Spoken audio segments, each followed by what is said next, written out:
This is USCF card carrying member Obliviax back with another chesstempo.com Blitz training session. And if there's one thing I learned from the last session, it's that when I don't see the answer, I have the urge to move very quickly. And I know I'm not playing the right answer, and I do it anyway. I just play something that seems reasonable to me. So I want to slow down this time and find the right answer, especially with problems. You know there's a solution that's winning a tremendous amount of material or ending in mate. So there's no reason not to stop and find the linear path through all the possible moves. You know it's there. So here goes. My internet has been a little slow tonight. So immediately as white's move, I saw f5. Okay, once again, I forgot black has to play a move first. So knight takes d3 is a threat. Oh, okay. Again, I may just see the answer and play it rather than explain through these because I lose time. I lose points for the time I take. So that was just a check forking tactic that won a piece. Well, this one is very clear. So after bishop takes h7,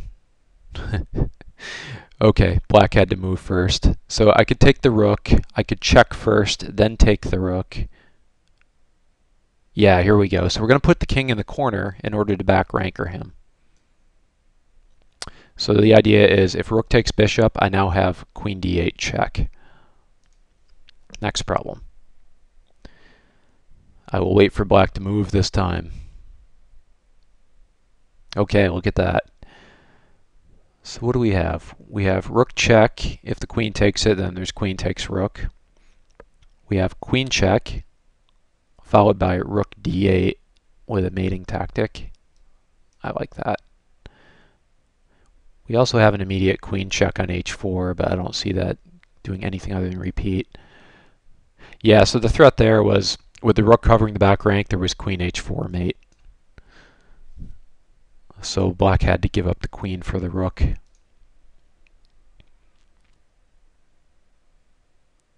I wish you could get the opponent to move faster on the first move. It gives you less time to analyze the position first. So the immediate move I see for black is queen check, followed by bishop check.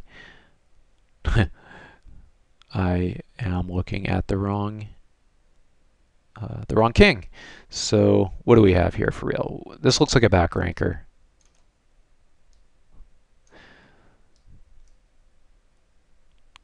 I think what I'm used to looking at is in problem books, you often see white on the bottom. So when chessoutpo.com is giving me black at the bottom, it's basically giving my own color to the side of the board that I'm playing. That, for some reason, is confusing me.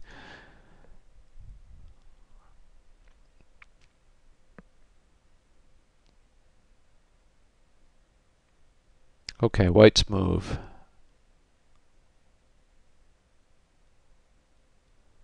Not seeing anything obvious. I'm looking at queen takes knight, queen takes queen. Don't really see any tactics there.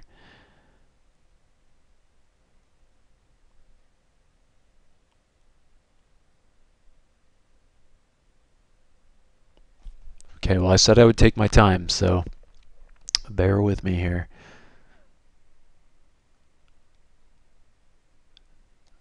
Yeah, I'm looking at knight takes f7, rook takes rook check, bishop takes rook, and then knight takes knight, which just hangs material. I'm looking at f4. Does the knight have anywhere to go? Doesn't matter because the knight on d6 is hanging. Bishop c4.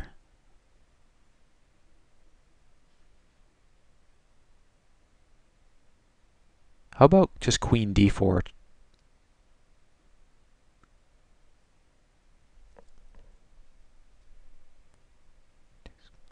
Okay, so queen d4, queen takes queen, rook takes queen, then knight to e8. Material looks pretty even here. After knight e8, white would play knight f5, guarding the rook on d4.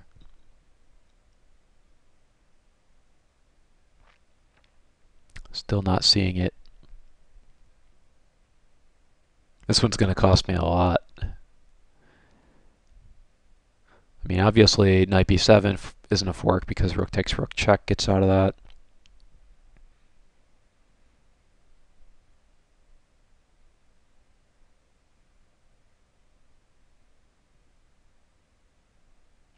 I mean, is the move just...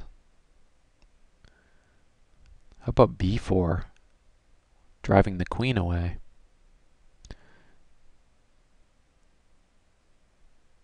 Ah, yeah, so the queen's guarding the knight here. Okay, this just wins piece. That took me far too long. So I should have seen that the knight was not guarded on e5 other than by the queen, and queens tend to be prone to attack. They have to move away since it's the most valuable piece. So drive the defender away and win the undefended piece. Don't know why I didn't see that.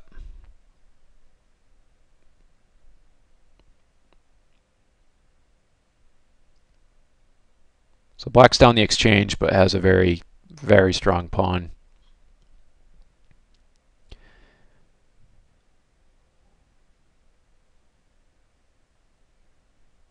So white has checks on c2 and d3. You can usually use the queen to, or the check to reposition the queen before your tactic begins, or it can be an in-between move along the way. So queen c2 would give our pawn extra defense. Queen d3 doesn't seem to change much other than to push the pawn up to g6, which could be valuable if you wanted to get the king and queen pinned by this dark square bishop at some point. But I don't see that working out for us yet.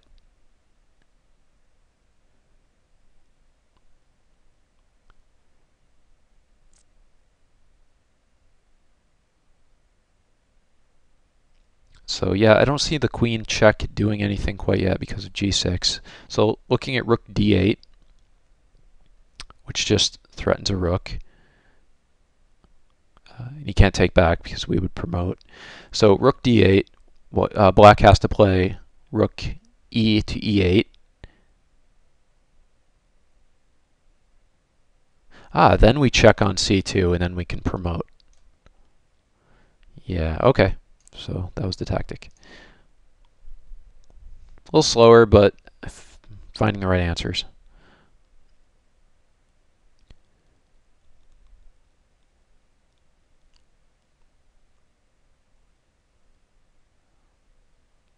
Okay, can we just win the pawn on g5 here with knight f3?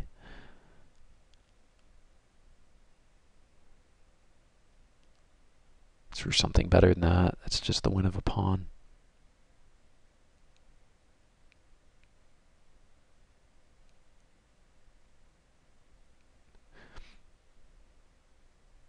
I'm picking up a piece. I should be faster, shouldn't I? Okay, a battery on h7. So black's going to respond to that somehow.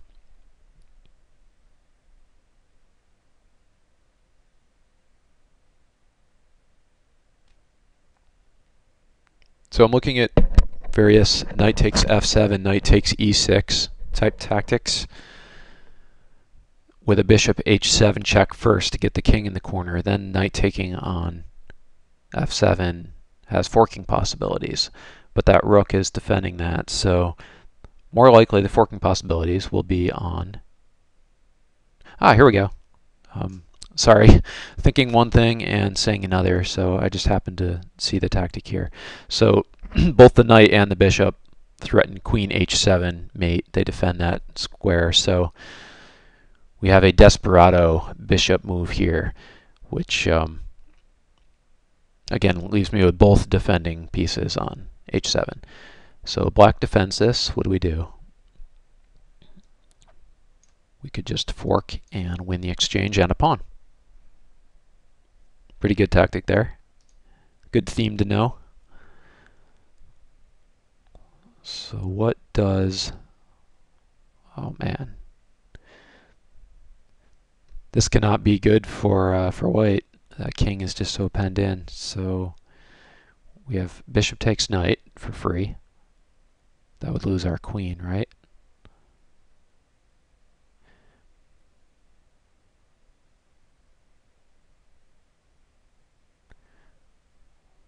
Can we win material with...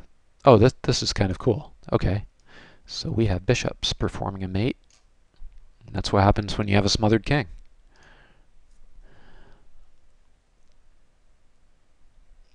Good white battery along the b1 to h7 diagonal. Okay, so if we take this knight here, black does not have the in-between move, pawn takes bishop attacking the queen, due to queen b3 check. And since the black queen is on dark squares, that queen cannot defend this check. So the next move, the knight that would be on c6, would take the queen. So we're getting out of the in-betweener. And then if the queen had just moved up to attack this knight, we have bishop takes pawn defending it. Now what then about d5? Attacking the bishop that would be on e4 and putting an in-between pawn between the queen, attacking the knight, and the bishop. Well, in that case, the knight, let's see, how could we get out of that? The bishop could then take d5 with check. If the queen took back, the knight would have knight e7 check, forking the king and the queen on d5. So all this works out. Fortunately, the problem didn't make us see all that. So immediately, I'm seeing rook takes bishop on e4, because the d5 pawn is pinned. We could also play pawn takes bishop. So why is one better than the other? Oh, rook takes is much better because we are now, okay, say that bishop were to move. We would then have bishop takes, whatchamacallit, e6 check. So we are winning a piece here.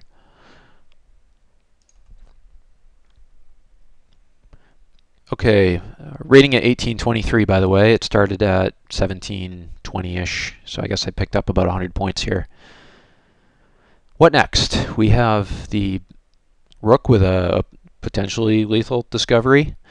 And in fact, I think it would be, because rook c3 discovered check would win this bishop, and then the two passed pawns on the b and c files would be very strong for black. The rook on the c file would guard the c pawn. I suppose then white would take the b pawn, and it would be even-ish. But anyway, we probably have something very strong here. So first I look at knight f8 check, and the king has to go to the back rank walking into a discovery. It can't go to h6 due to the c1 bishop. So let's start with this. I know I'm not solving this, and I should have. Well, I see a fork here, so I'm going to have to go with this. And this also blocks black's discovered check. So clear winning amount of material here. Okay, let's do two more.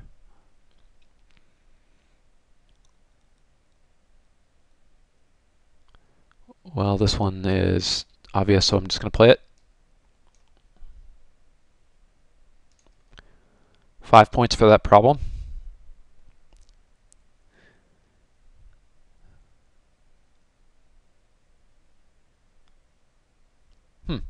So black's queen is on guard. We have knight takes knight, queen takes, and then something like bishop takes b4, winning a pawn, and then possibly winning a3 as well. Doesn't look that great, but it's the best I see. Queen e6. Okay. Well, I did move too fast there. That's not what I didn't want to do, but I felt pretty sure about this one. So I guess I need to stop and think more deeply.